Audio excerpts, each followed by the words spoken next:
फौरन ये खबर मदीना में खलीफा तक पहुंचाई।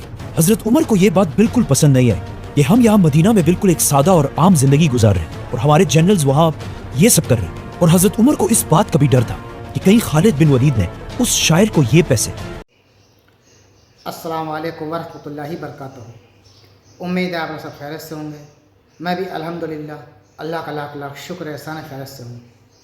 और इंशाअल्लाह जिस प्रिपरेशन देने आ रहे हैं द कोहिस्तानी चैनल का नाम है, इनके चैनल का लिंक मैं डिस्क्रिप्शन बॉक्स में दे दूँगा। आप लोग उनके चैनल सब्सक्राइब करिएगा और मेरी वीडियो को अंत तक देखिएगा। दोस्तों ये सीरीज़ हम चला रहे हैं खालिद बिन वलीद। दोस्तों खालिद बिन वलीद की सीरीज़ का ये आज 15वां पार्ट इंशाअल्लाह मैं चाहता हूँ हम लोग मुकम्मल करेंगे। और जिन हजरात ने भी इसके पूरे पार्ट नहीं देखें तो मेरे चैनल में जाके शुरू से एंड तक देख सकते हैं और देखना भी चाहिए।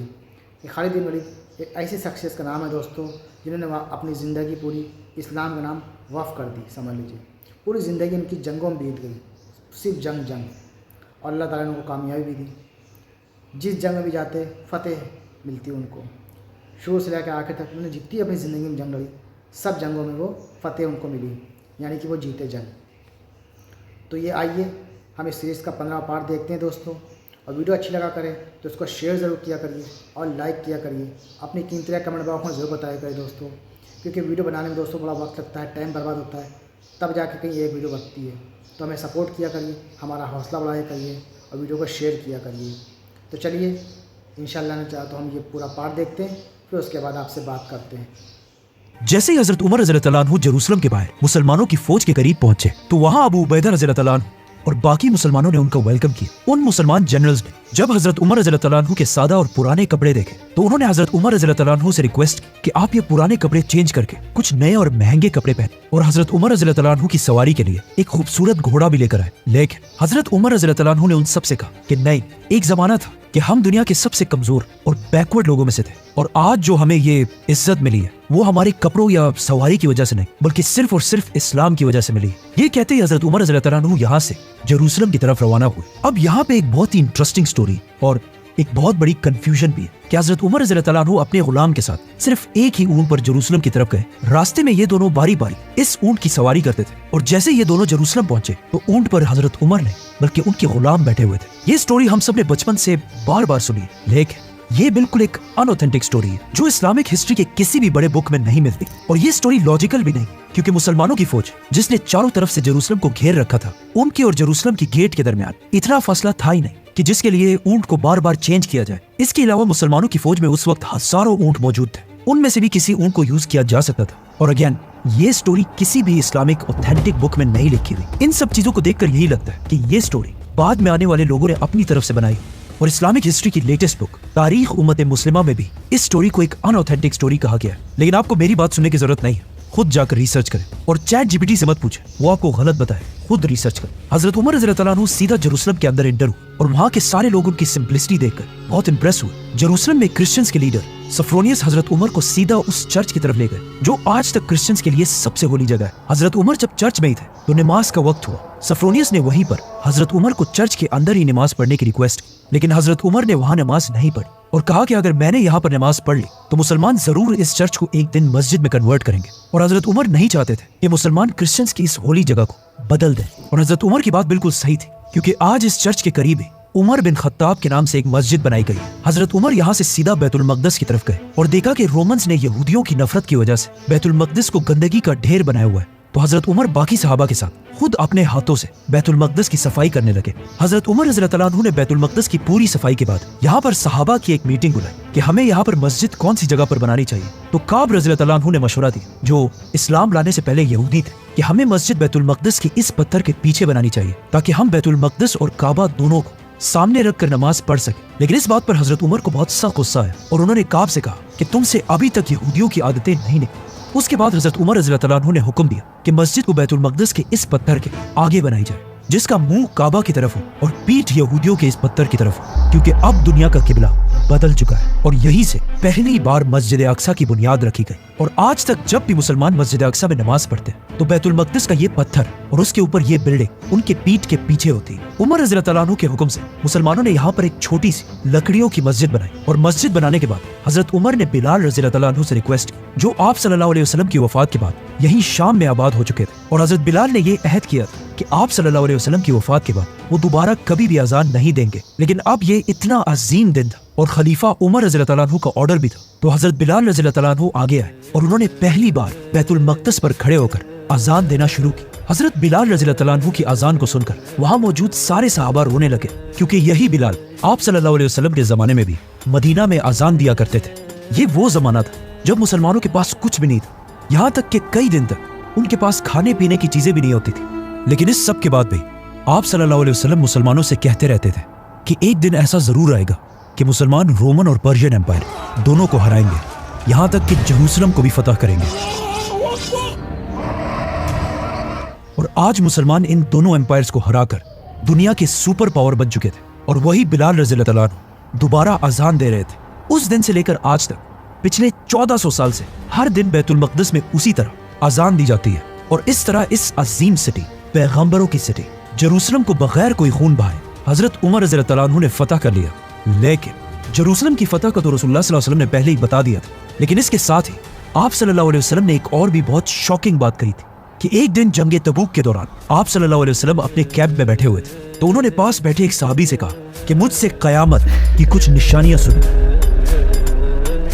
मेरी मौत, जेरूसलम की फतह, और इस फतह के बाद एक ऐसी बीमारी जो तुम मुसलमानों को ग्रेट नंबर्स में मारेगी। और जेरूसलम फतह करने के बाद एग्जैक्टली ऐसे ही हुआ। इस बीमारी ने हजारों मुसलमानों की जान ली और मुसलमानों के बड़े बड़े जनरल्स अबू उबैदा, यजीद और माज बिन जबल शहीद हुए।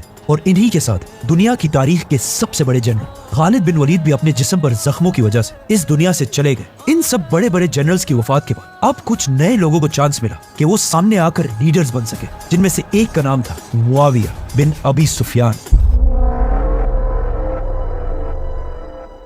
एक बहुत ही इंटरेस्टिंग हदीस है कि जब एक जंग के बाद रसूलुल्लाह सल्लल्लाहु अलैहि वसल्लम रात के टाइम अपने कैंप में बैठे हुए थे, तो एक सहाबी आप सल्लल्लाहु अलैहि वसल्लम से मिलने के लिए उनके कैंप के अंदर गए। तो आप सल्लल्लाहु अलैहि वसल्लम ने उसे अपने पास बिठाया और उसे फ्यूचर के बारे में एक बहुत ही इंपॉर्टेंट बात बताई कि मुझसे कयामत की कुछ निशानियां सुनो, मेरी मौत, और उसके बाद जेरूसलम की फतह, और फिर एक ऐसी वबा, एक ऐसी बीमारी जो तुम मुसलमानों को ग्रेट नंबर्स में मारेगी। इस हदीस के बाद ये सब कुछ एग्जैक्टली इसी तरह ही हुआ।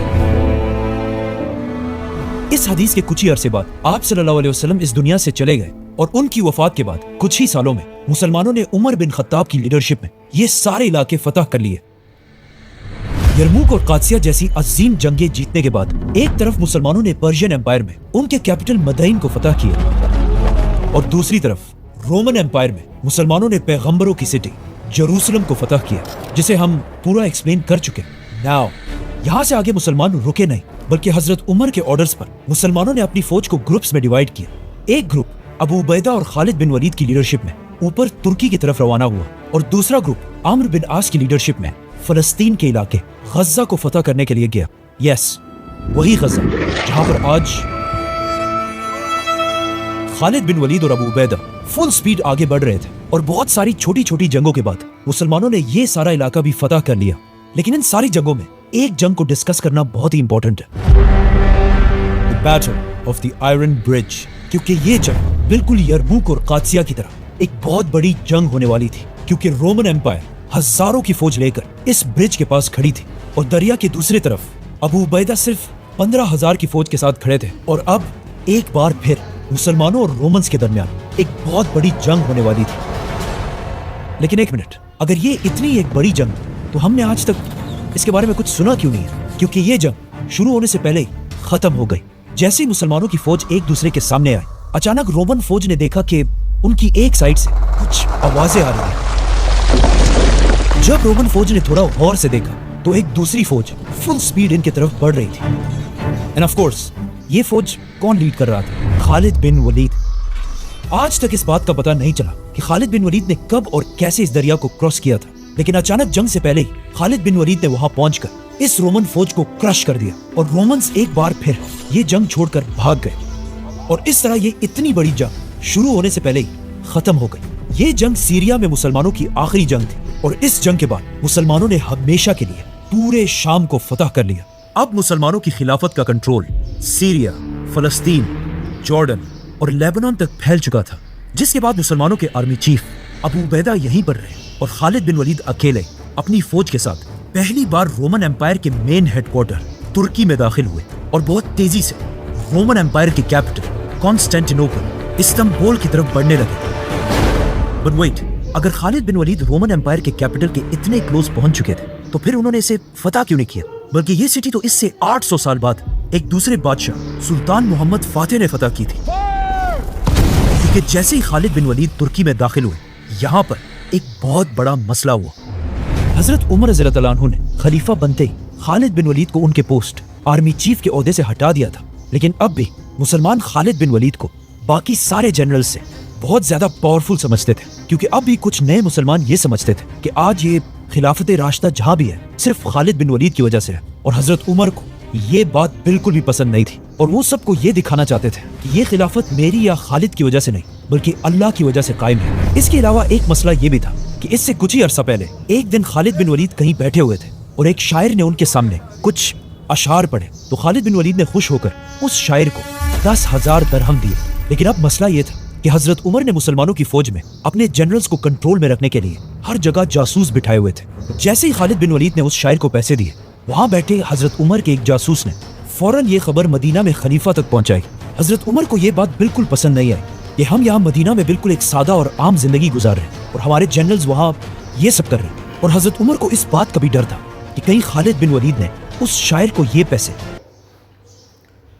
तो दोस्तों, ये तमाम रिएक्शन जो आपने देखा खालिद बिन वलीद सीरीज़ का ये 15वां पार्ट आज हमने कंप्लीट कर लिया है। अब इंशाल्लाह नहीं चाहता इसके 16वें पार्ट में आपसे मुलाकात करेंगे। तब से मैं आप सबसे रिक्वेस्ट करूँगा, गुजारिश करूँगा कि जिन हजरात ने भी इसके पूरे पार्ट नहीं देखे हैं वो मेरे चैनल में जाके शुरू से लेकर अंत तक सारी पार्ट देखें और समझें, खालिद बिन वलीद के ऊपर जानकारी लें, उनके बारे में जानें कि वो क्या शख्सियत थे जिन्होंने इस्लाम के लिए अपनी पूरी ज़िंदगी समझ लिए कुर्बान कर दी। तो उम्मीद है दोस्तों आपको हमारी वीडियो अच्छी लगी होगी। वीडियो अच्छी लगी हो तो उसको शेयर करिएगा। मिलेंगे इंशाल्लाह नेक्स्ट वीडियो में। तब तक के लिए अस्सलाम वालेकुम व रहमतुल्लाहि व बरकातहू।